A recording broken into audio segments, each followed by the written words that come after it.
अस्सलाम वालेकुम नाज़रीन, न्यूज़ प्लस के साथ मैं हूं इसरार अहमद कसाना। नाज़रीन, आज के प्रोग्राम के बारे में आपको बताते चलें कि आज हम 4-5 टॉपिक्स को डिस्कस करेंगे। सबसे पहले तो एक अफसोसनाक वाक़या जो आपको मालूम है कि ओवर द वीकेंड हुआ, और वो चारसदा में जो दहशतगर्दी का वाक़या हुआ, अफसोसनाक हमला, और इसमें 28 से ज़ायद अफराद जो हैं वो जहाँ भाग हुए और मुतअद्दिद जो हैं वो ज़ख्मी हुए।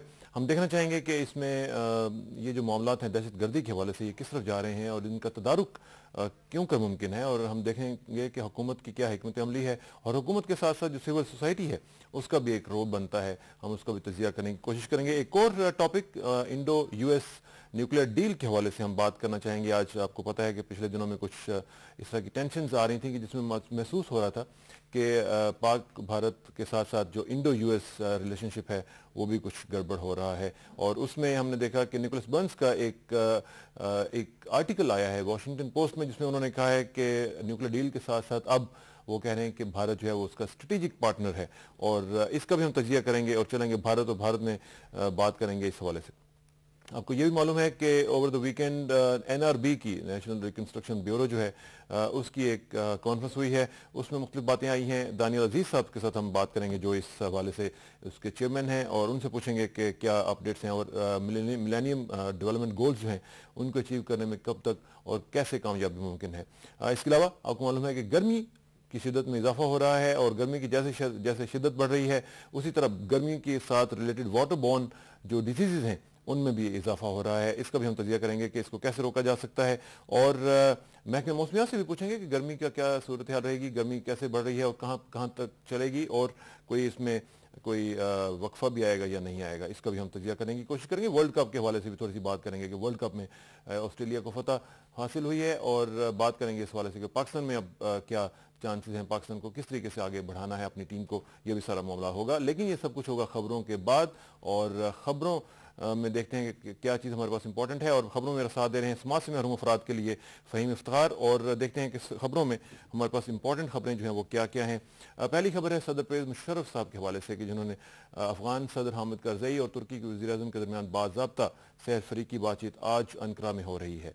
तुर्की के वज़ीर-ए-आज़म पाकिस्तान और अफगानिस्तान के सदर के दरमियान मुज़ाकरात की मेज़बानी कर रहे हैं, जिसका मकसद पाकिस्तान और अफगानिस्तान के दरमियान बेहतर एतमाद और मुफाहमत पैदा करना है, जो दहशतगर्दी के खिलाफ जंग में करीबी इत्तेहादी हैं। इससे पहले सदर परवेज़ मुशर्रफ, अफगान सदर हामिद कारज़ई और तुर्क सदर के दरमियान अंकारा में गैर रस्मी बातचीत हुई, जिसमें उन्होंने दहशतगर्दी के खिलाफ जंग के पस मंज़र में पाक अफगान ताल्लुकात पर तबादला ख्याल किया। तुर्की के सदर ने सदर परवेज़ मुशर्रफ और सदर हामिद करज़ई के एजाज़ में ज़ियाफ़त भी दी।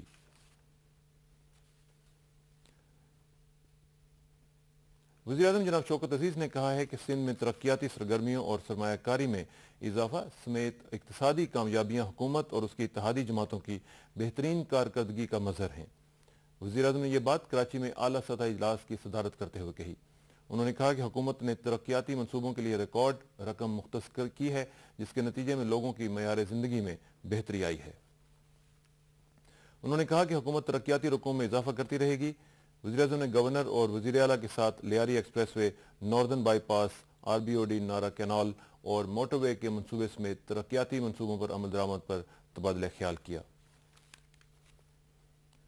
इस्लामाबाद में ज़िलज़िले की तबाहकारियों से महफूज रहने की मनसूबाबंदी के हवाले से आलमी कॉन्फ्रेंस से खिताब करते हुए वज़ीर-ए-आज़म शौकत अजीज़ ने कहा है कि हुकूमत 8 अक्टूबर 2005 के ज़िलज़िले से मुतासरा इलाकों में मकानात की तामीर और बुनियादी इंफ्रास्ट्रक्चर की पहले से बेहतर सहूलतें फराहम करने के लिए कोशां है। वज़ीर-ए-आज़म ने तामीर नौ और बहाली के अमल में पाकिस्तानी कौम के अज़्म और आलमी बरादरी के ताउन को खराज तहसीन पेश किया। ईरान ने इराक की सलामती से मुताल्लिक मिस्र में होने वाली कॉन्फ्रेंस में शिरकत पर रजामंदी का इजहार किया है। ईरान का वफ्द वज़ीर ख़ारजा मुन्नचेह मुत्तकी की सरबराही में इस हफ्ते शर्म शेख में होने वाली कॉन्फ्रेंस में शिरकत करेगा। अमरीकी वज़ीर ख़ारजा कंडोलीज़ा राइस ने कहा है कि वो कॉन्फ्रेंस के मौके पर ईरानी वज़ीर ख़ारजा से मुलाकात करेंगी। मुलाकात के दौरान अमरीका ईरान ताल्लुकात की बजाय सिर्फ इराक की सूरत हाल पर तबादला ख्याल होगा। इराक के वज़ीर ख़ारजा होशियार ज़ुबारी ने अमरीका और ईरान के दरमियान मुतवक्को मुलाकात का खैर मकदम किया है और कहा है कि यह बड़ी पेशरफ्त होगी और इराक की सूरत हाल पर उसके मुस्बत असरात मुरतब होंगे। तुर्की के शहर इस्तंबुल के मरकजी चौक में लाखों अफराद ने सेकुलर निज़ाम की हमायत में मुजाहरा किया। مظاہرین نے مصطفیٰ کمال اتاتورک کی تصویریں اٹھا رکھی تھیں اور وہ ملک میں سیکولر جمہوری نظام کے حق میں نعرے لگا رہے تھے۔ امریکی ریاست میزوری کے شہر کینسس میں فائرنگ کے 2 واقعات میں 4 افراد ہلاک اور 3 زخمی ہو گئے۔ پولیس ذریعوں کے مطابق کینسس کے نواحی علاقے وارڈ پارک وے میں مسلح شخص نے گھر میں گھس کر ایک شخص کو ہلاک کر دیا۔ اسی علاقے میں ایک شاپنگ مال کے اندر 2 اور افراد کو فائرنگ کر کے ہلاک کر دیا گیا۔ پولیس کی جوابی کارروائی میں مسلح شخص بھی ہلاک ہو گیا۔ فائرنگ میں ایک پولیس اہلکار سمیت 3 افراد زخمی ہو گئے۔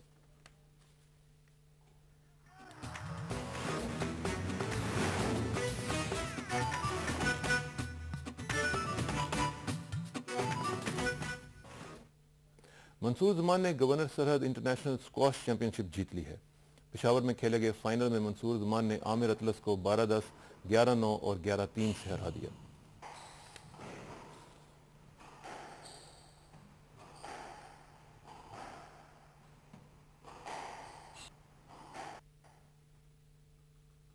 پاکستان نیوی کے شبیر اقبال نے فرنٹیئر اوپن گولف چیمپئن شپ جیت لی ہے۔ پشاور میں چیمپئن شپ کے آخری دن پروفیشنل مقابلوں میں شبیر اقبال نے 12 انڈر پار 204 کے سکور کے ساتھ کامیابی حاصل کر کے مسلسل تیسری مرتبہ ٹائٹل جیتنے کا اعزاز حاصل کیا ہے۔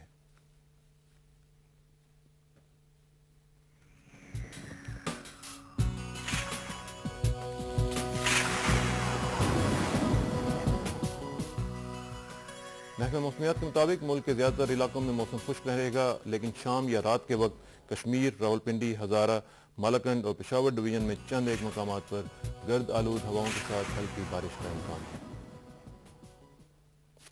یہ تھی خبریں ناظرین، اور خبروں کے بعد اب پروگرام کو آگے بڑھائیں گے، اور آپ کو میں جیسے پہلے کہا کہ آج ہم مختلف ایشوز کے اوپر بات کریں گے، اور ان میں 3-4 ٹاپکس تو مین ہیں، لیکن اس سے پہلے آج ہم دوبارہ ایک جو سلسلہ ہمارا علامہ اقبال کا ہوتا ہے اس کو ہم آج ریزیوم کر رہے ہیں، اور آج ایک مکالمہ، ایک مرغ ہوا اور ایک مرغ سرا، کہ جو ایک پالتو پرندہ ہے اور ایک جو آزاد پرندہ ہے، اس کے درمیان علامہ اقبال کا ایک مکالمہ پیش کرتے ہیں آپ کے سامنے۔ علامہ فرماتے ہیں کہ ایک مرغ سرا نے یہ کہا مرغ ہوا سے، پردار اگر تو ہے تو کیا میں نہیں پردار، گر تو ہے ہوا گیر تو ہوں میں بھی ہوا گیر، آزاد اگر تو ہے نہیں میں بھی گرفتار، پرواز خصوصیت ہر صاحب پر ہے، کیوں رہتے ہیں مرغان ہوا مائل پندار، مجروح حمیت جو ہوئی مرغ ہوا کی،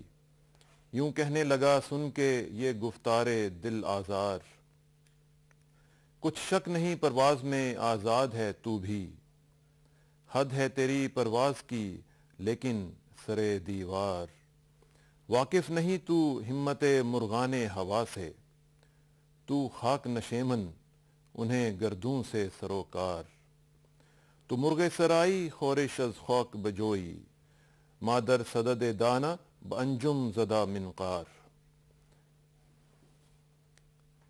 ناظرین، یہ علامہ اقبال کے الفاظ اور ان کے جو شعر ہیں وہ ہم نے آپ کی خدمت میں پیش کیے۔ یہ بڑا خوبصورت میسج ہے کہ جو ایک آزاد پرندہ ہے اور ایک پالتو پرندہ جو ہے اس کے درمیان مکالمہ، اور بڑا خوبصورت انہوں نے موازنہ کیا ہے جس میں وہ کہتے ہیں کہ پرواز خصوصیت ہر صاحب پر ہے، کیوں رہتے ہیں مرغان ہوا مائل پندار، کیوں یہ فخر کرتے ہیں جو آزاد پرندے ہیں، یہ ایک جو پالتو پرندہ ہے وہ ان سے کہہ رہا ہے۔ اور پھر یہ دیکھیے کہ کچھ شک نہیں پرواز میں آزاد ہے تو بھی، حد ہے تیری پرواز کی لیکن سرے دیوار، اب وہ اس کو جواب دیتا ہے کہ تیری پرواز صرف دیوار تک محدود ہے۔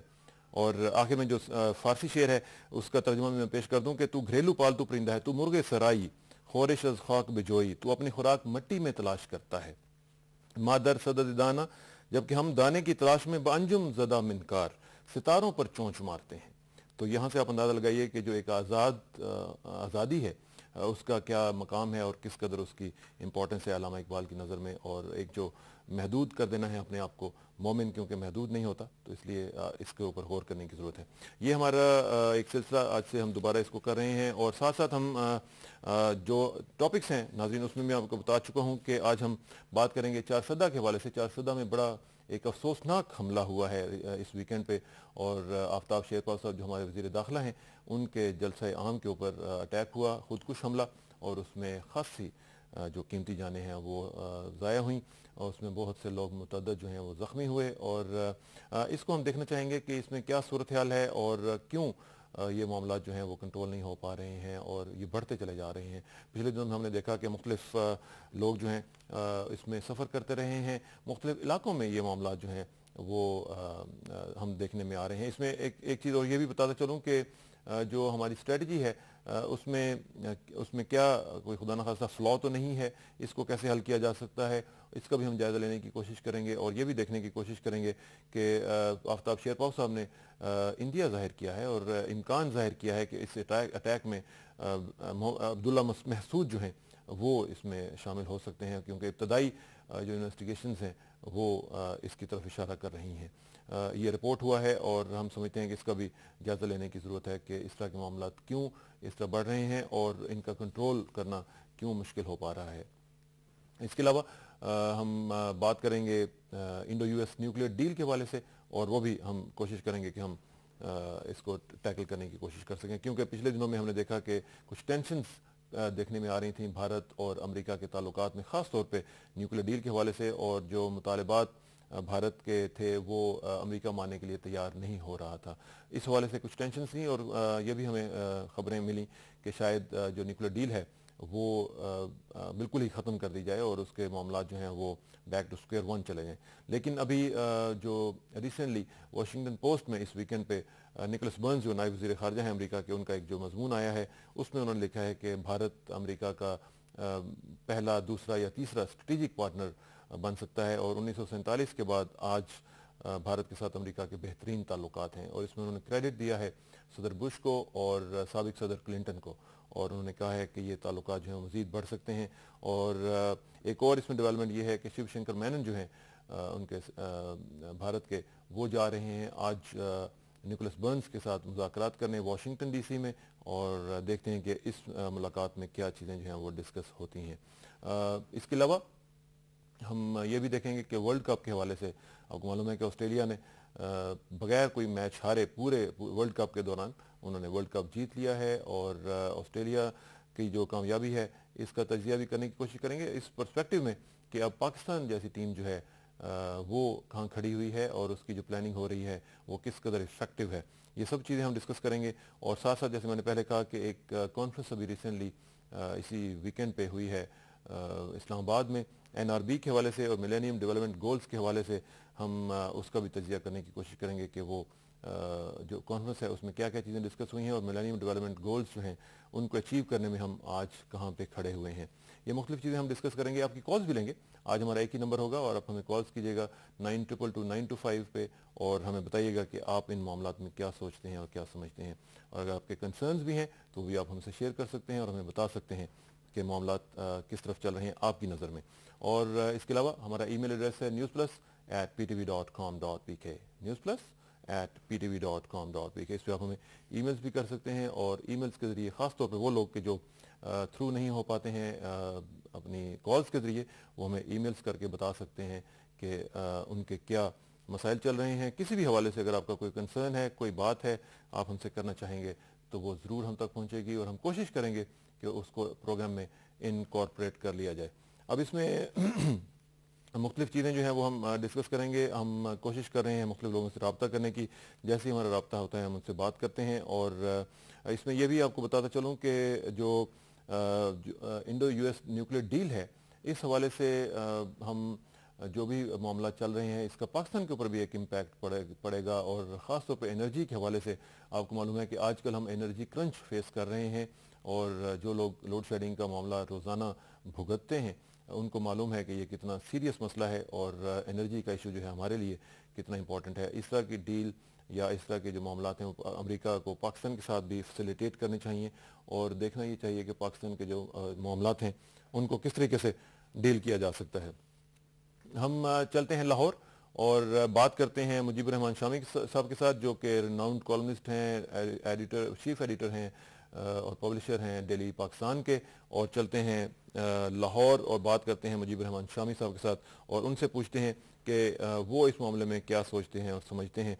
और ये एक चीज़ जो है इम्पॉर्टेंट चीज़ जो है वो ये है कि हम इसमें जितना भी हो सके उनसे सवालात करने के बाद हम इसका तज्जिया करने की कोशिश कर सकें कि ये मामलात असल में जा किधर रहे हैं। कॉल उनसे रब्ता हो रहा है, लेकिन मैं देख रहा हूँ कि अभी शायद सही तरह उनसे रब्ता नहीं हो पा रहा, क्योंकि आजकल मोबाइल्स के मसले आपको मालूम है कि खासे टफ चल रहे हैं, हमारे कम्युनिकेशन के मसाइल चलते रहते हैं।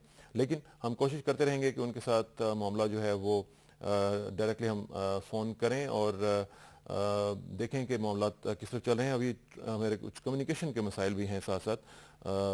इसमें टेलीफोन का मसला पिछले दिनों में भी हमारे साथ हुआ था और आज भी हम शायद इसी तरह का फेस कर रहे हैं, लेकिन हम इसको सॉर्ट आउट करने की कोशिश करते हैं। और इन द मीन वाइल मैं जिस तरह आपको बता रहा था कि मामला जो हैं वो इसमें खासे सीरियस होते जा रहे हैं, ख़ासतौर पे दहशतगर्दी के हवाले से नाज़रीन। और दहशतगर्दी का जो मामला है इसमें हम देखेंगे कि पाकिस्तान में ये दिन ब दिन मामला जो हैं वो क्यों इस तरफ बढ़ रहे हैं, और ये जो मसाइल हैं ख़ासतौर पर वज़ीरिस्तान का मसला, और फिर साथ साथ अभी हम देख रहे हैं कि सूबा सरहद में इस तरह के जो मसाइल हैं वो क्यों चल रहे हैं यहाँ पे। ये जो सिलसिला है हम इसको टैकल करने की कोशिश करते हैं। देखते हैं हमारे साथ शायद मुजीब रहमान शामी साहब तशरीफ़ ला चुके हैं। अस्सलाम वालेकुम शामी साहब। शामी साहब, हम बात करना चाह रहे हैं दहशतगर्दी के हवाले से, और with the perspective of Charsadda attacks, ये जो चारसदा में हुआ, ये शामी साहब ये जो मामला है इसका किस तरीके से इसको हल किया जाए। अब जहाँ पे एक चीज़ ये कही जाती है कि जी सुसाइड बॉम्बर जो है उसको आप रोक नहीं सकते हैं, तो आप जो मर्जी कर लें, और साथ साथ ये भी मामला हैं कि पहले इस तरह का सिलसिला नहीं हुआ करता था। ये बिल्कुल एक रिसेंट फिनोमिना है कि पाकिस्तान में भी अब ये जो खुदकुश हमले हैं ये होना शुरू हो गए हैं। इस पूरी सिचुएशन को आप किस तरह देख रहे हैं और हुकूमत को इनको कैसे टैकल करना चाहिए? हेलो, लाइन फिर ड्रॉप हुई है और मेरा ख्याल है कि हम दोबारा कोशिश करेंगे शामी साहब के साथ रब्ता करने की। और मेरा ख्याल है कि मामला जो है आज हमारा टेक्निकल चल रहा है और इसमें इसको हम सॉर्ट आउट कर रहे हैं और कोशिश करते हैं कि जितनी जल्दी हो सके वो हो जाए, क्योंकि मैं समझता हूँ कि ये जो मामलात हैं दहशतगर्दी के हवाले से, ये इसमें हुकूमत भी क्या करे। हुकूमत जितना भी अपनी तरफ से तो कोशिश करती है कि वो अपने मामलात को ठीक रखे और सिक्योरिटी के लिए तमाम इंतजामात मुकम्मल हों, लेकिन जिस तरह मैंने शामी साहब से सवाल कर रहा था कि एक जो शख्स अपनी ज़िंदगी को ख़त्म करने पर तुल जाए, उसको कैसे रोका जा सकता है और किस तरीके से उसका सदेबाब किया जा सकता है। ये इस तरह का कोई क्वेश्चन है कि जिसका जवाब देना अभी तक इसराइल में भी मुमकिन नहीं हुआ। इसराइल में आपको देखें कि इसराइल में बड़ी, हालांकि सिक्योरिटी के मामलात उनके बड़े शदीद तौर पर ठीक ठाक होते हैं और उनके पास जो सिक्योरिटी अपरेटस है दुनिया का वो बेहतरीन सिक्योरिटी अपरेटस है, लेकिन वो भी इस मामले को अभी तक हल नहीं कर पाए हैं और इसमें वो नाकामी फेस कर रहे हैं। और उनको समझ नहीं आ रही है कि मुख्तलिफ जो मामलात हैं उनको ख़ासतौर पर इस हवाले से, सुइसाइड बॉम्बिंग के हवाले से हम किस तरह टैकल करने की कोशिश करें। हम यहाँ पे अगर ये मामलात हमारे जो टेक्निकल हैं वो अगर ठीक नहीं होंगे तो हम थोड़ा सा वक्फा लेने की कोशिश करेंगे और कोशिश करेंगे कि हमारा जो टेलीफोन सिस्टम है उसको ठीक करें और लोगों से हम कांटेक्ट करके उनसे पूछें कि ये मामलात जो हैं वो कैसे चल रहे हैं। हम कोशिश कर रहे हैं कि मैं आपको अपडेट इसलिए कर रहा हूँ ताकि आपको पता हो कि हम जो भी इस वक्त मामला फेस कर रहे हैं वो आपको कम से कम आप उसको जानते हो। और एक चीज़ दहशतगर्दी के हवाले से जो इम्पोर्टेंट है नाज़रीन, वो ये है कि इस्लाम का जो एक कॉन्सेप्ट है उसकी जो इंटरप्रिटेशन है वो मुख्तलिफ लोग मुख्तलिफ तरीके से कर रहे हैं। कि जो एक तरफ हम ये सुनते हैं कि इस्लाम ये कहता है कि एक शख्स की हलाकत या एक शख्स को हिलाक करना जो है वो पूरी इंसानियत को हिलाक करने के मुतरादिफ है, तो दूसरी तरफ हम ये देखते हैं कि इस्लाम ही के नाम पर कुछ लोग जो हैं वो लोगों को हिलाक करते हैं और इसी तरह की सुसाइड बॉम्बिंग्स में वो करते हैं। ये क्यों करते हैं, ये भी एक ऐसा इशू है जिसका तज्जिया करने की ज़रूरत है। और मेरा ख्याल है कि जो हमारे उलमाए दीन हैं उनको आगे आकर इस मामले को हल करने की ज़रूरत मेरा ख्याल है कि है, और वो आएँ और एक जिसको कहते हैं कि इज्तिहाद किया जाए और एक दूसरे के साथ जो कंसल्टेशन का प्रोसेस है वो करके तो इसके ऊपर एक ऐसा वो कहते हैं कि वो शाविरहुम फिल अम्र, इसमें हम जो है वो सिलसिला इसमें कर सकें। एक दोबारा हम देखते हैं कि हमारे साथ शामी साहब मौजूद हैं। अस्सलाम वालेकुम शामी साहब। शामी साहब, आज हमारा कुछ टेक्निकल मसला चल रहा है, सॉरी टू बॉदर यू, लेकिन ये है कि मैं सवाल ये कर रहा था कि अब ये जो पूरी सिचुएशन आप देख रहे हैं इसमें अब हुकूमत भी क्या करे कि जब एक शख्स अपनी जान को कुर्बान करने पर तुल जाए تو اس میں کیا آپشنز رہ جاتی ہیں اور یہ پوری جو سچویشن ہے اس میں حکومت کی کیا اس کی آپشنز رہ جاتی ہیں، یہ ذرا مجھے بتائیے گا۔ دیکھیں جی، یہ جو خود کش حملہ ہے یہ بڑی پیچیدہ سا معاملہ ہے، لیکن حکومت کی ایک تو ذمہ داری یہ ہے کہ وہ کھوج لگائے کہ کون لوگ ہیں جو یہ تربیت دے رہے ہیں۔ ظاہر ہے کہ جو اپنی جان پر اس طرح سے کھیلتا ہے اور اس کو ہتھیار کے طور پہ استعمال کرتا ہے، اس کے پیچھے کوئی عناصر تو ہے نا جو اس کو ٹرین کر رہے ہیں یا اس کو موٹیویٹ کر رہے ہیں۔ جی تو ایک تو ان تک پہنچنا چاہیے، ان کا سراغ لگانا چاہیے اور ان کا کلا کما کرنا چاہیے۔ اور دوسری بات یہ ہے کہ یہ جو ہمارے علماء کرام ہیں ان پر یہ لازم ہے کہ وہ ایک کوشش کریں اور لوگوں کو سمجھائیں کہ بھئی یہ معاملات کوئی جنت تک پہنچنے کا راستہ نہیں ہے، بلکہ یہ ایک سراسر حرام کاروائی ہے۔ اور یہ جو آیا ہے پتہ نہیں یہاں سے آیا ہے یا افغانستان سے آیا ہے یا کہاں کسی جگہ سے آیا ہے جو حملہ آور ہے، یہ پتہ چلے گا۔ اور تیسری بات اصل میں یہ ہے کہ جو اجتماعات اس طرح کے ہوتے ہیں ان میں بھی بڑا ایک احتیاطی تدابیر اختیار کرنی چاہیے کہ جلسے جو ہیں، ایک تو ہمیں جلسے اور جلوس جو ہیں ان پر ان کے شوق میں اب جو ہم مبتلا رہتے ہیں اس سے ذرا گریز کرنا چاہیے، اور پھر جہاں جلسہ ہو وہاں ایک احتیاطی تدابیر اختیار کرنی چاہیے کہ لوگوں کی تلاشی ہو اور اس طریقے سے وہاں پہنچے۔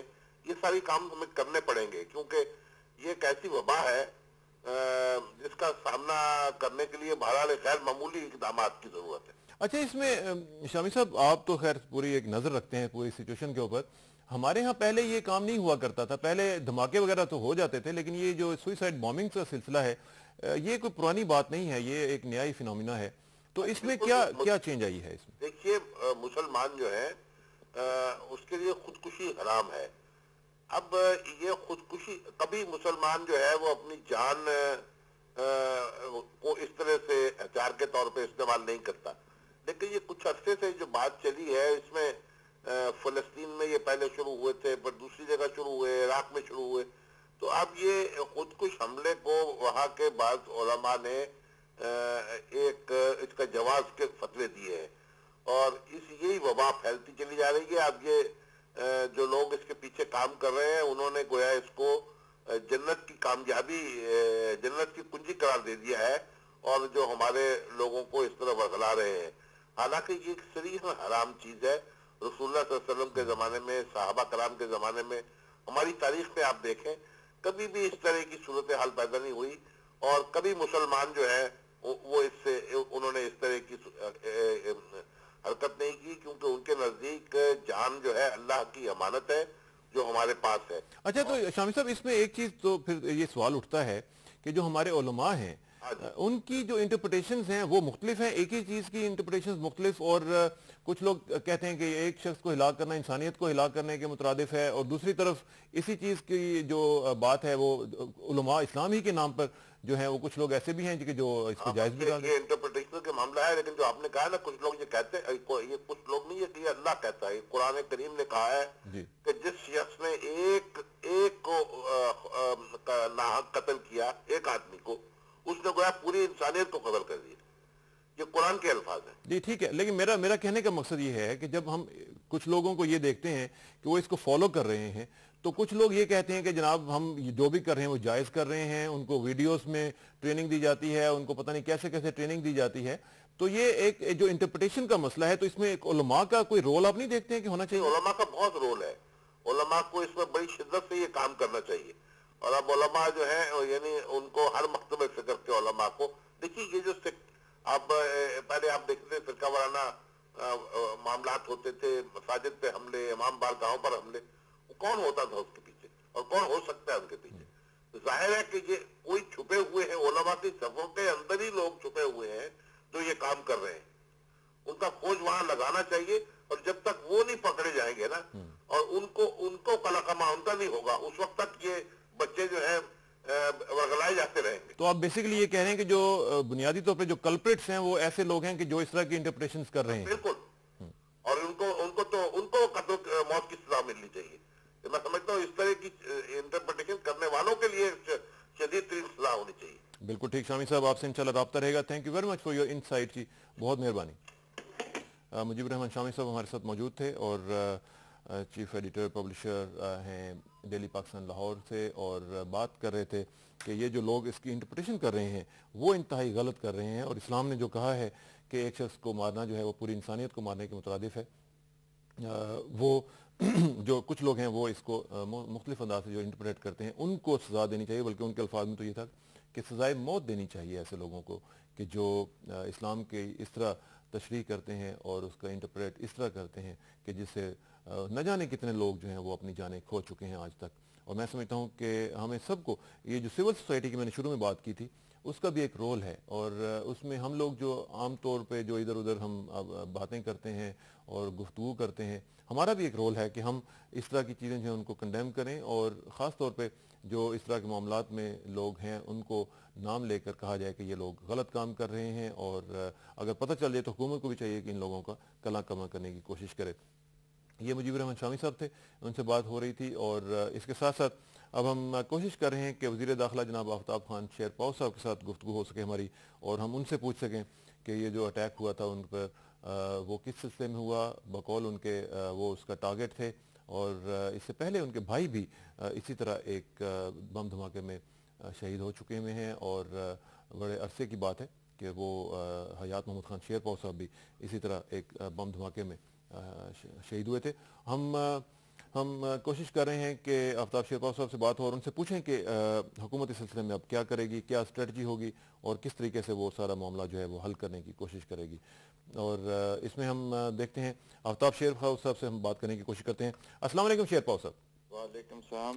شیرپاؤ صاحب, سب سے پہلے تو ہماری طرف سے اظہار ہمدردی آپ کے ساتھ, اور خاص طور پہ جس طریقے سے ہم نے دیکھا کہ آپ نے بہادری کے ساتھ اس پورے معاملے کو ہینڈل کیا ہے, میں سمجھتا ہوں کہ بڑے قابل ستائش بات ہے. لیکن افسوسناک یہ صورتحال ہے کہ آپ کا ایک جلسہ جس میں اتنے لوگوں کی جانیں گئیں, اب اس میں کیا صورتحال ہے؟ آپ نے آج رپورٹ ہوا ہے کہ اشارہ کیا ہے عبداللہ محسود کی طرف, تو کچھ اشارے ملے ہیں کہ کون لوگ اس میں شامل تھے؟ بسم اللہ الرحمن الرحیم. آپ کا بہت بہت شکریہ. یہ بڑا ایک افسوسناک واقعہ تھا, اور ایک خودکش حملہ آور نے آ کے اپنے آپ کو وہاں پر بلاسٹ کیا ہے. اس جلسے میں سارے مسلمان تھے, سارے بے گناہ لوگ تھے. تو یہ سلسلہ جو شروع ہوا ہے, چاہے وہ ایک سائڈ سے ہو چاہے وہ دوسری سائڈ سے ہو, مطلب وزیرستان سے ہو کہیں اور سے ہو, تو یہ ایک بڑا افسوسناک سلسلہ شروع ہوا ہے. ابھی اس کی میں لیڈز کچھ مل رہی ہیں, اور چونکہ اس سے پہلے بھی جو واقعات ہوئے تھے اس میں اور اس میں جو مطابقت ہے اور جو سملیرٹیز ہیں اس کو سامنے رکھتے ہوئے ابھی میں نہیں کہہ سکتا وثوق کے ساتھ کہ یہ کون سی طرف اشارہ کر رہا ہے, لیکن دو ایسے آئیڈینٹیکل وہ چیزیں ہیں جو کہ مختلف جو لنکیجز ہیں ان کی طرف اشارہ کرتے ہیں, اور اس کے اوپر وہ ورک کر رہے ہیں. تو انشاءاللہ تعالی اس کا جلد معلوم کر دیا جائے گا کہ یہ لوگ کون تھے. اور اس میں شیرپاؤ صاحب جو صورتحال ہے وہ آپ کے لیے, آپ نے کہا کہ آپ اس میں ٹارگٹ تھے, اس کا ایک بیک گراؤنڈ میں ابھی بتا بھی رہا تھا آپ سے بات کرنے سے پہلے کہ آپ کے جو بڑے بھائی تھے ان کے ساتھ بھی اسی طرح ہوا تھا, تو آپ کو خاص طور پہ ٹارگٹ کرنے کا مقصد کیا تھا؟ جی, میں جس پوسٹ پہ کام کر رہا ہوں, اور لازمی بات ہے کہ اس کی سینسیٹیوٹی ہے, اور منسٹری آف انٹیریئر اور ہمارا پورا یہ عزم ہے کہ ہم نے ملک سے دہشت گردی کا خاتمہ کرنا ہے, اور اس کے لیے جدوجہد کر رہے ہیں. تو لازمی بات ہے کہ جب ان پہ پریشر پڑتا ہے, اور یہ اس میں بہت حد تک جنرل پرویز مشرف صاحب, پرائم منسٹر صاحب اور ہماری حکومت کامیاب ہوئی ہے, اور ان کے جو نیٹ ورکس ہیں ان کو مارجنلائز کر دیا ہے. اس میں بہت سی گرفتاریاں ہوئی ہیں, غیر ملکیوں کا انخلا کر دیا گیا ہے. تو ان سب چیزوں کو سامنے رکھتے ہوئے وہ ایسے لوگوں پہ ضرور وہ کریں گے, ان کو ٹارگٹ کریں گے, تاکہ حکومت کو خوف زدہ کریں. لیکن ہمارے حوصلے اس لحاظ سے بلند ہے, اور ہم اگر ایسے واقعہ ہوں گے بھی تو ہمارا ریزولو, ہمارا ارادہ اور زیادہ پختہ ہوگا, اور انشاءاللہ تعالی जहां तक टेररिज्म का ताल्लुक है उसका मुकाबला करते रहेंगे। तो शेरपाल साहब, इसमें आप समझते हैं कि जो पूरी सूरत हाल थी इसमें सिक्योरिटी लैप्स हुआ है, और सिक्योरिटी लैप्स की जिम्मेदारी किस पर आती है? ये मैं कल भी बता चुका हूँ। हमें इंक्वायरी का जरा इंतजार करना चाहिए ठीक। कि इंक्वायरी से क्या चीज सामने आती है, कहाँ पर वीकनेसेस थी, कहाँ पर लैप्सेस थी, और हम ये चाहते हैं कि मुश्तरका तौर पर बैठ के आइंदा के लिए कम से कम ये लैप्सेस या कमजोरियां या जो भी कोताही हुई है उसका अजाला करे और आइंदा के लिए इसकी रोकथाम कर सके। लेकिन बहरहाल खुदकश हमला की रोकथाम जरा मुश्किल है, क्योंकि एक शख्स जब इरादा कर ले कि उसने अपने आप को उड़ाना है और वो एक दफा वो बेल्ट बांध ले तो फिर तो वो अपने आप को ही उड़ाता है। तो इस लिहाज से वो जरा मुश्किल है। तो इस के लिए कम से कम कोई थोड़ी बहुत हमें जो जहां जहां पर भी कमजोरियां मिलती हैं उनको हम दूर करें। वैसे मरकजी हुकूमत ने सब सूबों को खुद कश हमले के बारे में स्टैंडिंग ऑर्डर प्रोसीजर की क्या करना है, किस तरीके से इसको अगर एक जलसा है या कोई इज्तिमा है उसमें कैसे छानबीन करनी है, कैसे वॉच करना है, वो सब कुछ उनके पास भेजी हैं। अभी ये सूबों का काम है कि वो अपने लोगों को उसके मुताबिक ट्रेन करे ताकि ऐसे वाकयात न तो माना। शेरपाल साहब, इसमें जो कहा गया था कि जी सूबाई हुकूमत जो है उसको भी चाहिए कि वो भी अपना एक एक्टिव रोल प्ले करे, लेकिन सूबाई हुकूमत का ये कहना है कि उनको इतला नहीं दी गई थी आपको जलसा की। तो ये कोऑर्डिनेशन नहीं होना चाहिए फेडरल गवर्नमेंट का और सूबों का, कि जब भी कोई जलसा हो इस तरह का जिसमें आप जैसे लोग जो हैं वो शरीक हों, तो आपस में एक कोऑर्डिनेटेड एफर्ट हो?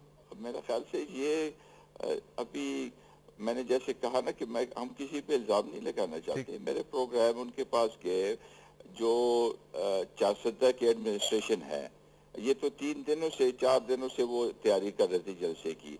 उसी दिन जिस दिन जलसा था उस दिन भी अखबार में आया कि आज वो जलसे से खिताब करे, उससे 1-2 दिन पहले भी आया।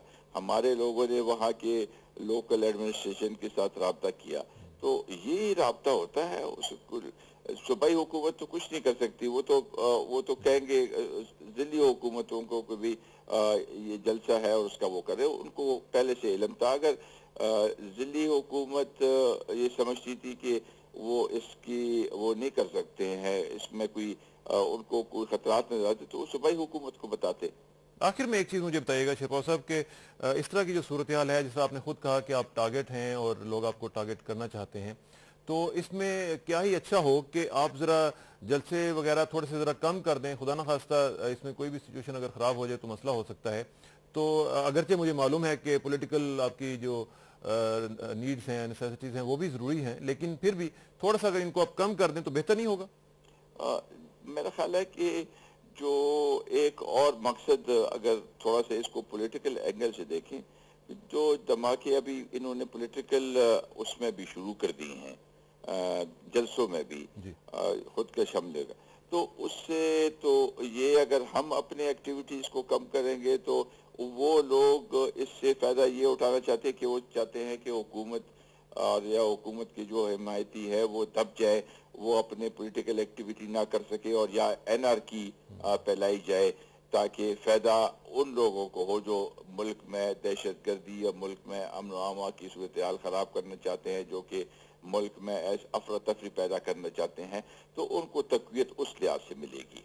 बहुत शुक्रिया आफ्ताब अहमद खान शेरपाल साहब, अल्लाह ताला आपको अपने हिफ्ज़ मान में रखे। शुक्रिया, बड़ी मेहरबानी, थैंक यू वेरी मच। वज़ीर दाखिला जनाब आफ्ताब अहमद खान शेरपाल साहब हमारे साथ बात कर रहे थे और बता रहे थे, और मेरा ख्याल है कि बड़ी बहादुरी से बता रहे थे कि हम अपनी एक्टिविटीज़ को जारी रखेंगे। हम अगर रोक देंगे इन एक्टिविटीज़ को तो इसमें कामयाबी जो है वो दहशत गर्दों की होगी, और हम अपना जो सिलसिला है वो जारी रखेंगे। और साथ साथ वो ये भी बता रहे थे कि हम किसी पर इल्ज़ाम तराशी नहीं करना चाहते हैं, और ना ही हम किसी को ये पॉइंट आउट कर रहे हैं कि किसकी नाकामी है और किसकी कामयाबी है। इसमें जो भी सूरत हाल है उसमें उन्होंने वाज़ेह तौर पर कहा कि हम इंतज़ार कर रहे हैं मुख्तलिफ़ लीड्स का और मुख्तलिफ़ जो तहकीकाती अमल है उसके मुंतज होने का, कि वो कैसे आगे बढ़ता है, और उसमें से नताइज जो निकलेंगे वो ज़ाहिर है कि वो हमें बताएंगे कि क्या सूरत हाल आगे आई है। ये जो मामला है दहशत गर्दी का, नाज़रीन, इसमें मेरा ख्याल है कि जहाँ पे हुकूमत का एक रोल है वहाँ पे हमारा सबका आवाम का भी एक रोल है कि हम जहाँ पे भी इस तरह के लोगों को देखें उनको पॉइंट आउट करें और उनको कैफिर किरदार तक पहुँचाने में अपना किरदार अदा कर सकें, क्योंकि ये सब लोग एक नासूर की तरह फैल रहे हैं और ये नासूर हमारे माशरे को, हमारी कौम को बहुत ज़्यादा मुतासिर कर रहा है और बड़ा एडवर्सली अफेक्ट कर रहा है। इसमें पूरी दुनिया में हमारी बदनामी भी होती है, साथ साथ हमारे जो अपने ज़ाती और अंदरूनी मामलात हैं वो भी गड़बड़ होते हैं। अब हम चलेंगे भारत, और भारत में जैसे मैंने पहले कहा कि हम बात करना चाह रहे हैं इंडो यूएस न्यूक्लियर डील के हवाले से, और ख़ास तौर पर इस हवाले से कि वहाँ पे जो मामलात इंडो यूएस चल रहे हैं वो कैसे चल रहे हैं। हम चलते हैं भारत और बात करते हैं deputy editor the Hindu Siddharth Varadarajan, उनसे बात करेंगे और उनसे पूछते हैं कि इस मामले में वो क्या सोचते हैं। Rajan ji, welcome to the show. Hello, how are you doing? Thank you. Great. Rajan sahab, मुझे ये बताइएगा कि इस वक्त हम सुन रहे हैं कि एक टेंशन सी आई है इंडो यूएस न्यूक्लियर डील के हवाले से, और कुछ लोगों का तो ये भी कहना है कि हो सकता है कि ये रिवर्स हो जाए। क्या सिचुएशन है, लेटेस्ट सिचुएशन, और खास तौर पे विद पर्सपेक्टिव कि आज जो हम देख रहे हैं कि शिवशंकर मेनन साहब की मुलाकात होने जा रही है निकोलस बर्न्स के साथ वाशिंगटन डीसी में, तो इसमें क्या ये मामला डिस्कस किया जाएगा? जी लाजमी है, क्योंकि अब टेक्निकल लेवल पे 3 राउंड डिस्कशन हो चुके हैं, जिसमें दूरियां या जो मुश्किलात है उनको दूर नहीं कर पा रहे हैं भारत और यूएस के ऑफिशियल्स। ये डिटेल्स हैं इसके डील के टेक्निकल इम्प्लीमेंटेशन पे, और जो फाइनल शक्ल ये डील लेगा उस चीज को लेके हिंदुस्तान और अमेरिका के बीच में एक तरह से एक दरार है, गैप है, जो अब थोड़ा सा डिफिकल्टी पोज कर रहा है। और मेनन साहब कोशिश करेंगे शायद निकोलस बर्न्स से बात करने का, ताकि इस चीज को एक सियासी लेवल पे रिजॉल्व किया जाए। ये पॉइंट ऑफ डिफरेंस क्या है, मेजर पॉइंट ऑफ डिफरेंस? जी 3-4 चीजें हैं। एक तो जब ये सौदा या ये एग्रीमेंट साइन हुआ जुलाई में 2005, तो भारत के जहन में था कि अमेरिका एक तरह से भारत को एक country with advanced nuclear technology के हवाले से उसको एक रिकॉग्नाइज कर रहा है, जिसका मतलब भारत के मन में था कि India will not be treated as a non nuclear weapon state. उसके चलते जो अमेरिका के कानून में जो तब्दीलियां जरूरी थी, उसको कुछ हद तक बुश साहब के एग्जीक्यूटिव ब्रांच और यूएस कांग्रेस ने रिवर्ट किया है उन मतलब जो रिक्वायरमेंट्स हैं।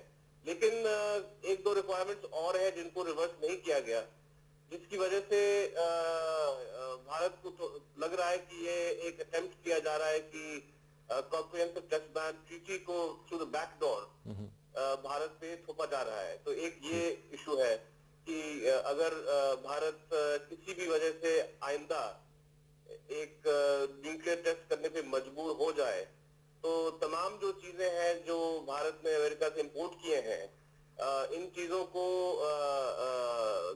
भारत को लौटाना पड़ेगा अमेरिका के पास। तो ये जो है ये चीज एक्सेप्टेबल नहीं है न्यू दिल्ली को। इसके अलावा न्यूक्लियर फ्यूल जो हम खरीदेंगे उसकी रिप्रोसेसिंग राइट्स भारत को चाहिए, वो भी देने पे अमेरिका थोड़ा सा कतरा रहा है। तो इसमें राजन साहब मुझे ये बताएं कि ये जो सूरत हाल है, ये तो पहले भी चीजें डिस्कस हुई थी, तो कौन बैक ट्रैक कौन कर रहा है, अमेरिका कर रहा है या भारत ज्यादा मुतालबा कर रहा है?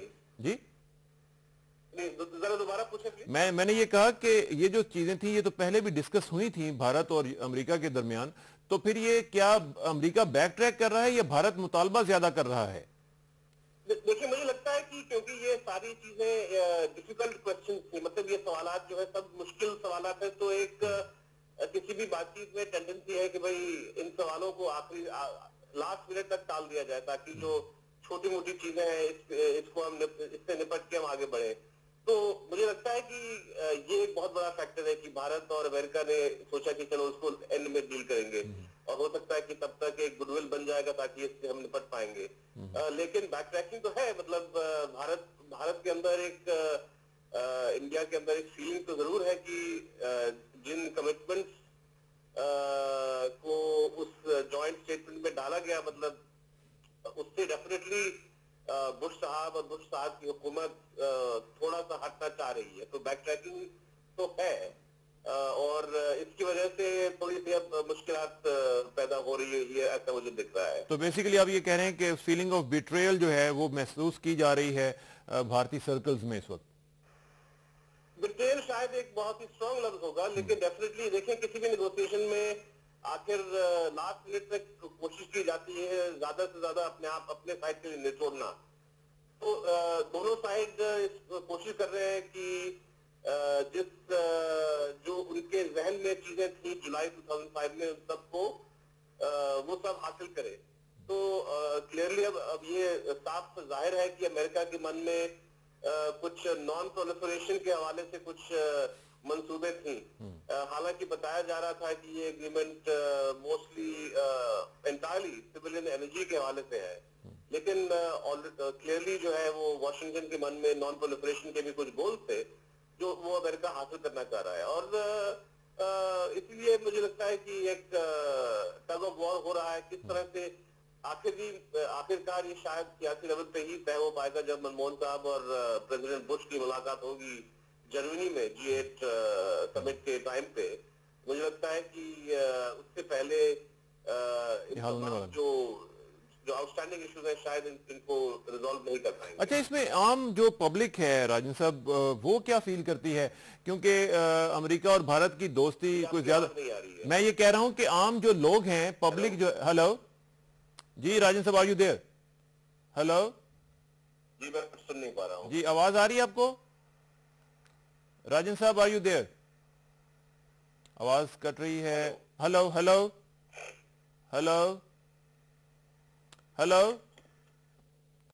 लाइन ड्रॉप हुई है और मेरा ख्याल है कि हम दोबारा कोशिश करते हैं उनसे बात करने की राजन साहब के साथ। और इस मामले को थोड़ा सा ज़रा आगे बढ़ाना चाह रहा हूं मैं, और हम देखना चाह रहे हैं कि जो मामलात हैं इंडो यूएस न्यूक्लियर डील के वो किस तरफ बढ़ रहे हैं। और उन्होंने ये कहा कि ये मामला जो हैं ये सियासी सतह पर ही हल होंगे और शायद हाईएस्ट लेवल पे जाके वो हल होंगे, तब जाके कहीं मामलात आगे बढ़ेंगे। क्योंकि न्यूक्लियर डील के हवाले से जो मामलात शुरू में जो तय होना चाहिए थे वो नहीं हुए थे उस वक्त। तो उस वक्त हमने देखा कि भारत और अमेरिका ने बड़ी हाई प्रोफाइल और उसना एक बहुत बड़ी जो एक कैंपेन थी उसके ज़रिए इसको बड़ा हाइप क्रिएट किया, लेकिन जो असल मामलात थे उनको हल किए बगैर चूँकि ये हुआ था, इसलिए जो बातें अब सामने आ रही हैं वो अब महसूस हो रही हैं कि वो उस वक्त अगर हल हो जाती तो बेहतर होता। और वो जो इशू हैं वो खासे थॉर्नी इश्यूज़ हैं और उसमें दोनों ममालिक के लिए मामला जो हैं वो खासे सख्त किस्म के हैं। इसमें उन्होंने ये भी कहा कि जब तक G8 में जो जर्मनी में मुलाकात होने जा रही है सदर बुश की और प्राइम मिनिस्टर मनमोहन सिंह साहब की, जब तक वो नहीं होती और उसमें ये मामला हल नहीं होते, उससे पहले ये कहना कि हल हो जाएंगे ये मुश्किल हो जाएगा। हम मज़ीद इस पर बात करेंगे जनाब सिद्धार्थ राजन साहब के साथ। जी राजन साहब, are you there? Hello? Yes, I'm there. Thank you. Go ahead. Wonderful. Yeah, please go ahead. Now it's okay, right? Yes, I can hear you. Good. अच्छा राजन साहब, हम बात कर रहे थे इसी हवाले से मैं ये पूछ रहा था कि जो आम पब्लिक है इंडिया की, क्योंकि इंडो यूएस जो फ्रेंडशिप है ये कोई पुराना मामला नहीं है। हम लोग तो इसको चूंकि देख चुके हैं इसलिए हमें पता है कि अमेरिका के साथ कैसे डील करते हैं और किस तरीके से बैक ट्रैकिंग भी होती है और किस तरीके से बिट्रेयल्स भी आती रहती हैं। हम लोग तो ये देखते रहे हैं, लेकिन आपका चूंकि मामला नया है तो एक आम जो आदमी है इंडिया का, वो इसको पूरे मामले को कैसे देखता है, इंडो यूएस फ्रेंडशिप को?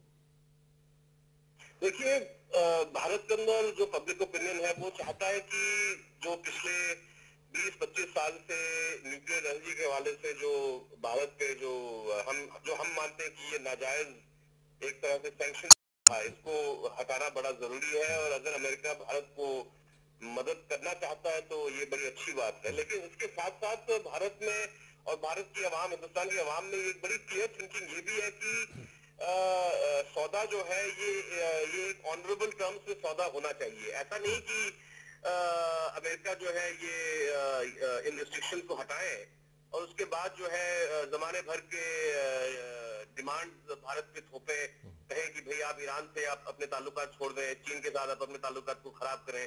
तो जो हिंदुस्तानी अवाम है ये मुझे लगता है कि लोग चाहते हैं कि ऑनरेबल एग्रीमेंट हो, लेकिन एग्रीमेंट जो है बहुत ही टाइटली नैरोली डिफाइंड एग्रीमेंट हो। ऐसा नहीं कि जो है हम इसकी कीमत हम बार बार हमको कीमत अदा करने पे मजबूर ये लोग करें। तो इसलिए थोड़ी सी कॉशन और वेरीनेस जरूर है।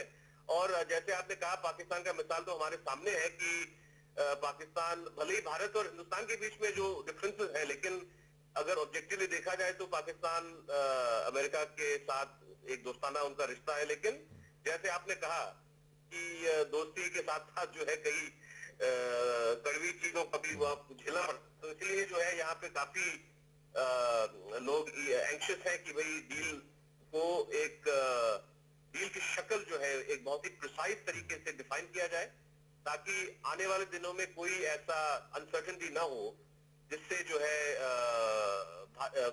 यूएस अपने कमिटमेंट से हट जाए। लेकिन इसके साथ साथ राजन साहब, जो हम देख रहे हैं कि निकोलस बर्न्स का जो वॉशिंगटन पोस्ट में आर्टिकल आया है जिसमें उन्होंने बड़ी तारीफ की है इंडिया की, और साथ कहा है कि 1947 ऑनवर्ड्स हमारा जो बेहतरीन स्ट्रेटेजिक पार्टनर है वो इंडिया है, और वो फर्स्ट नंबर और सेकंड और थर्ड तक जो है वो कह रहे हैं कि हमारा स्ट्रेटेजिक पार्टनरशिप इंडिया के साथ चल रही है। तो साथ साथ वो ये भी कह रहे हैं कि इंडिया के साथ हमारी फ्रेंडशिप बड़ी इंपॉर्टेंट है।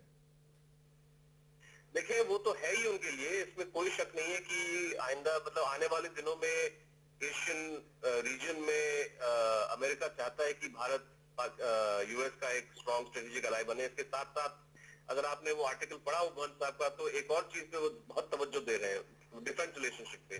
वो चाहते हैं कि हिंदुस्तान जो है वो अमेरिकी वेपन्स खरीदे। वो जो लफ्ज का इस्तेमाल करते हैं वो कहते हैं इंटरऑपरेबिलिटी। तो कहने का मतलब कि आप हमारा असला वगैरह खरीदें और इसके साथ साथ इस वेपन्स और वेपन सिस्टम्स के का जो इस्तेमाल होगा सो कॉल्ड पीस कीपिंग या जो अलग अलग इंटरनेशनल ऑपरेशन है उसमें भी आप हमारा मदद करें। तो जो रिलेशनशिप उनके जहन में है वो एक बहुत ही ब्रॉड स्ट्रेटेजिक, एक तरह से मिलिट्री रिलेशनशिप भी वो चाहते हैं। हिंदुस्तान के अंदर ऐसी कोई एंथुसियाज्म नहीं है। भले ही चले अगर अमेरिका के पास कोई अच्छी चीज हो मिलिट्री टेक्नोलॉजी के हवाले से, तो व्हाई नॉट, भारत भी उस चीज को खरीदना चाहेगा।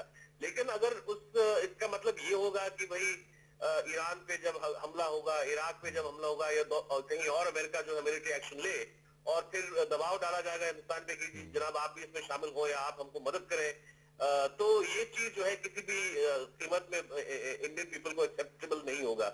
आपको याद है 2003 में बहुत दबाव पड़ा भारत पे कि आप इराक के अंदर आप भी अपना फौज भेजें, और आखिरकार जो है सरकार ने इस अमेरिकन डिमांड को ठुकरा दिया, और जो अमेरिका को बड़ा अच्छा नहीं लगा। तो मतलब अमेरिका की जहन में एम्बिशन है, एक प्लानिंग है, वो चाहती है कि भारत हमारे साथ ऐसी ऐसी चीजें करेगा। लेकिन मुझे लगता है कि ये आने वाले दिनों में हम देखेंगे कि भाई इस रिलेशनशिप की लिमिट क्या है और इस रिलेशनशिप का दायरा क्या है जिसके बाहर जो है हिंदुस्तान निकलना नहीं चाहेगा। बहुत बहुत शुक्रिया सिद्धार्थ वर्धा राजन साहब, डिप्टी एडिटर द हिंदू, आप हमारे साथ बातचीत कर रहे थे। इंशाल्लाह आपसे राब्ता रहेगा। Thank you very much. Thank you, बड़ी मेहरबानी।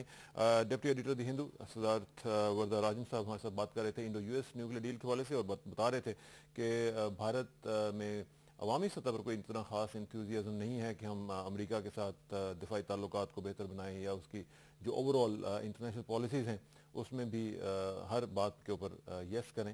तो वो ये कह रहे थे कि इस तरह का इंथ्यूजियाज़म वहाँ पे मौजूद नहीं है। साथ ही उन्होंने ये भी कहा कि भारत में जो मामला चल रहे हैं उसमें जो सैंक्शंस का मामला था कि वो उसको पसंद नहीं किया जाता था, और अमेरिका ने जो सैंक्शंस लगाई हुई थी उसमें जो अवामी रद्द-ए-अमल था वो इंतहाई मनफी था। ये भी एक सूरत हाल थी, और जिस वजह से जो न्यूक्लियर डील है अमेरिका के साथ भारत की वो आज मुतासिर होते हुए नज़र आ रही है, और उसमें चूँकि थॉर्नी इशूज़ जिस तरह मैंने कहा वो मौजूद हैं और अभी तक उनको हल नहीं कर पा रहे हैं वो, और दोनों पार्टीज़ जो हैं उसमें ख़ासा एक बौदुल मशरिकैन मुझे नज़र आ रहा है कि जिसको हम कह सकते हैं कि अभी तक उनको ब्रिज करना खासा मुश्किल होगा, और अगर वो मुश्किल खासी बढ़ती चली गई तो मेरा ख्याल है कि इंडो यूएस न्यूक्लियर डील जो है उसका फ्यूचर भी शायद मुश्किल में पड़ जाएगा। ये सूरत हाल हम डिस्कस कर रहे हैं। अब साथ साथ हम आखिर में हम कोशिश करेंगे कि हम बात करें वर्ल्ड कप के हवाले से भी। वर्ल्ड कप जिसके हवाले से आप खासे मायूसी के अथाह गहराइयों में से अब निकल आइए, और मुख्तलिफ जो लोग हैं हमें ईमेल्स भी करते रहे हैं कि हमारी जो टीम है उसने इस तरह की परफॉर्मेंस दी है कि जिसके ऊपर कोई ख़ास तबसरा मैं नहीं करना चाहता हूँ। हम इसी हवाले से हम बात करते हैं और चलते हैं लाहौर और बात करते हैं जनाब इंतखाब आलम साहब के साथ, साबिक कप्तान हैं और साबिक टेस्ट क्रिकेटर हैं। इंतखाब साहब अस्सलाम वालेकुम। जी वालेकुम सलाम। इंतखाब साहब कैसे हैं जी आप? अल्लाह का करम, आप कैसे हैं? अल्हम्दुलिल्लाह। इंतखाब साहब मुझे बताइएगा कि बेस्ट टीम वर्ल्ड कप जीत गई, डू यू एग्री विद? बिल्कुल बिल्कुल। और इसमें आपने देखा कि थ्रू आउट द टूर्नामेंट उन्होंने साबित किया कि वो किस तरीके से प्रोफेशनली सॉलिड लोग हैं और किस तरीके से वो अपनी स्ट्रेटजी बनाते हैं और उसको कैसे इम्प्लीमेंट करते हैं। सर दरअसल बात यह है कि उन्होंने ये प्रूफ कर दिया कि दे आर नॉट बीटेबल, और ये एक वर्ल्ड रिकॉर्ड भी कर दिया कि एक टूर्नामेंट में वो जीत गए और एक मैच भी नहीं हारे। इससे ये चीजें नजर आती हैं कि एक they are very discipline, more discipline than anybody else, और they are mentally very tough and physically they are very fit, और they always rise to the occasion, और इस तरह की चीज बाकी टीमों में नजर नहीं आती। दरअसल बड़े थॉरो हैं, उनका अपना इंफ्रास्ट्रक्चर इतना तकड़ा है, उनके बोर्ड का विजन इतना तकड़ा है कि हर प्लेयर के लिए उन्होंने एक पीछे प्लेयर लगाया हुआ है कि जब भी उनको रिप्लेसमेंट की जरूरत होती है। अब देख ले टूर्नामेंट से पहले शेन वॉर्न, हालांकि वो खेल सकता था लेकिन वो रिटायर हो गया, लेकिन उसके पास उनके लिए सब्स्टिट्यूट था हॉग, ने बहुत अच्छी बॉलिंग की थ्रू आउट द टूर्नामेंट। उनका जो फास्ट बॉलर था ली, वो अनफिट हुआ तो उनके पास टेट आ गया। तो ये सारी पॉलिसी मैटर्स हैं और प्रोफेशनल लोग हैं जो कि इनके बोर्ड को रन करते हैं, और ये रिजल्ट उनके सामने है आपके। तो इसमें क्या ये इंतखाब साहब इसमें कोई न्यूक्लियर साइंस इन्वॉल्व है कि हमें ये फार्मूलाज जो हैं वो मिल नहीं रहे हैं और हम उसको फॉलो नहीं कर पा रहे हैं? ये तो सब चीज़ें सामने नजर आती हैं, तो हम इसको क्यों नहीं फॉलो करते हैं? जब तक आप सही लोग नहीं लाएंगे और एक बाकायदा विजन सामने नहीं रखेंगे और संजीदगी से इसको नहीं देखेंगे, हमारे यहाँ तो तोड़ फोड़ बहुत है ना, टांग सीने में लगे रहते हैं कि ये बंदा इस वक्त क्यों लगा हुआ है, इसको बाहर करे। तो ये वहां पर ये चीजें हैं नहीं दरअसल, और रिस्पॉन्सिबिलिटी दी जाती है, इंटरफेरेंस नहीं होती कि जिसको उन्होंने किसी चीज का हेड बना दिया ना, ही इज काउंटेबल, उसने रिजल्ट प्रोड्यूस करने हैं। हमारे यहाँ वो ट्रांसपेरेंसी तो है ही नहीं, रिजल्ट ओरिएंटेड लोग तो है ही नहीं हमारे पास।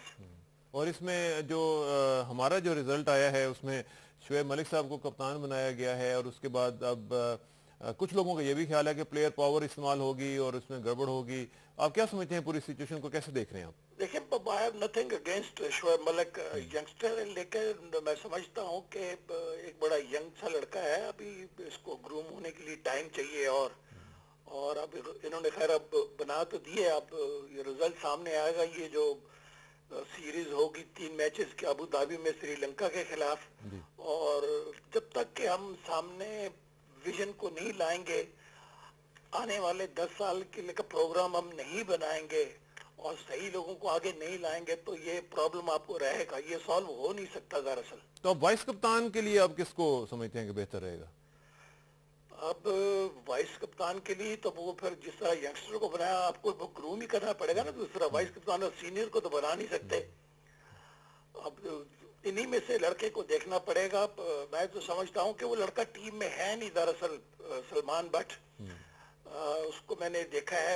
आई होप कि he get selected to go to Abu Dhabi, और उस लड़के में मुझे कुछ चीजें ऐसी नजर आई हैं कि फ्यूचर के लिए वो लड़का पाकिस्तान की सर्विस दे सकता है आपको, वो ग्रूम हो सकता है। बिल्कुल हो सकता है, लेकिन अब फिर यही है कि ये मैनेजमेंट पे डिपेंड करता है कि वो क्या सोच रहे हैं।